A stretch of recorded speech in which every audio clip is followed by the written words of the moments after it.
माँ लक्ष्मी के व्रत में 16 सूत्र, 16 गांठ और पीले रंग के धागे अपने हाथ में बांधकर कथा सुनी जाती है। जितने आपके बच्चे हैं उससे एक धागा बढ़ाकर बांधना है। एक है तो 2 बांधे, 2 हैं तो 3 बांधे। जी, ये बेरी को फल क्यों लगाते हैं आटे के? ये लक्ष्मी नारायण स्वरूप में बेरी मानी जाती है, क्योंकि बद्रीनारायण आश्रम में जब भगवान नारायण तप कर रहे थे तो नारायण की छाया के लिए लक्ष्मी जी बेरी का पेड़ बन करके नारायण के ऊपर छाया बन गई थी। तो लक्ष्मी नारायण आराम से वहाँ पर तप कर पाए, इसलिए लक्ष्मी जी को लगाने से लक्ष्मी और नारायण दोनों प्रसन्न हो जाते हैं। यानी हम लक्ष्मी बेरी पर ये आटे जो लगाते हैं इसका पूजन करते हैं, इसका मतलब लक्ष्मी नारायण दोनों का हम पूजन करते हैं। और ये व्रत भी लक्ष्मी नारायण का ही है, केवल लक्ष्मी नाम दिया जाता है। बिना नारायण के लक्ष्मी कहीं भी नहीं रहती, जहाँ नारायण है वहीं ही लक्ष्मी। बोले लक्ष्मी नारायण भगवान की। 1-2 मुट्ठी गेहूं का आटा लेकर उसमें हल्दी मिक्स की जाती है और उसको गूंदकर फिर छोटे छोटे पेड़े बनाकर उसमें काले चने लगाए जाते हैं, जिसको हम फल बोलते हैं। और वही फल बाद में बेरी को चढ़ाए जाते हैं या लगाए जाते हैं।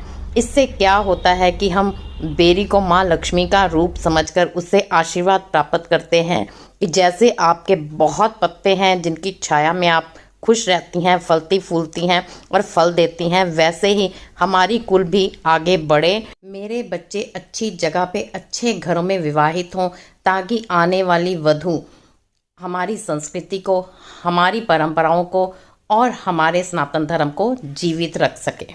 सरल भाषा में कहूँ तो जहाँ आस्था है वहीं जीवन जीने का रास्ता है।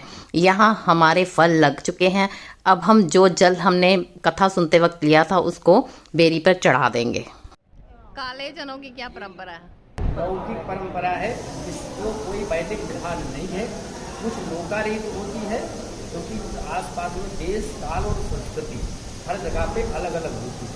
कहीं पे कुछ की पूजा हो जाती है, कहीं कोई सामग्री लगती है, कहीं कोई सामग्री लगती है। जहाँ जिस जगह पे जो चीज़ उपलब्ध था उसी के द्वारा किए गए पूजा को लोक संस्कृति कहते हैं।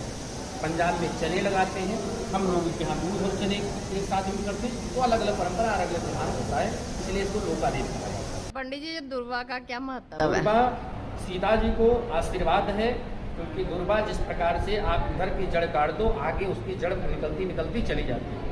इसी प्रकार से हमारे घर में उन्नति प्रगति सदा होती है, इसलिए दुर्वा की पूजा की जाती है। भगवान गणेश को दुर्वा अति प्रिय है। भगवान गणेश सभी विघ्न का विनाश करते हैं। और ये दुर्वा जो है ये हमारे घर में सुख शांति समृद्धि का प्रतीक मानी जाती है, इसलिए दुर्वा